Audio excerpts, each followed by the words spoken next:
అందరికీ నమస్కారం. జగద్గురు బ్రహ్మర్షి పితామహ పత్రిజీ గారికి నమస్కరించుకుంటూ, మాది సంగారెడ్డి జిల్లా, నా పేరు సంగమేశ్వర్. నేను 2006 నుంచే ధ్యానంలోకి వచ్చాం. మన బసవపూర్ అంజిరెడ్డి మా పక్క విలేజ్. అప్పటి నుంచి కూడా ధ్యాన ప్రచారం చేసుకుంటూ వచ్చాం.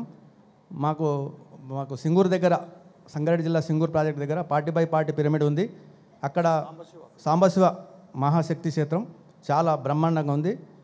బ్రహ్మర్షి పితామహ పత్రిజీ అక్కడికి వచ్చినప్పుడు మా ఇంటికి వచ్చి, మా ఇంట్లో కూడా 45 నిమిషాలు కూర్చున్నాడు.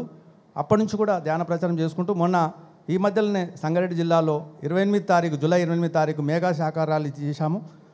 అప్పుడు మన తెలంగాణ బోనాల పండుగ ఉండే, బోనాల పండుగ రోజు కూడా అంతా సక్సెస్ అయిపోయింది. దాదాపుగా 1000 మంది పైన వచ్చారు.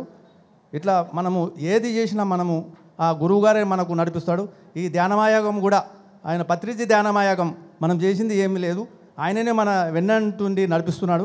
మనము ముందుకో స్టెప్ వేస్తే అదే నడుస్తుంది. మాకు శాఖాహారాలు కూడా 25 రోజులే టైం ఉండే, ఎట్లయితే అనుకున్నాం. 2 లక్షల కలెక్షన్ అయింది, చాలా బ్రహ్మాండంగా అయింది సంగారెడ్డిలో. అదేవిధంగా మనం ఏది చేసినా ఆయననే మనం ముందుండి వెన్నంటూ ఉండి నడిపిస్తాడు. అప్పుడు 12వ శతాబ్దం కూడా మహాత్మా బసవేశ్వరుడు కూడా ఇదే కాయకమే కైలాసం ఆచరణ స్వర్గం అని ఎట్లా చెప్పాడో, మన గురువుగారు కూడా పిరమిడ్ జగత్, శాకార జగత్, అహింసా జగత్ అని ఊరూరా తిరుగుకుంటా ప్రపంచమంతా ధ్యాన జగత్, శాకార జగత్, పిరమిడ్ జగత్ చేసిండు. అందరికీ ధన్యవాదాలు. Thank you.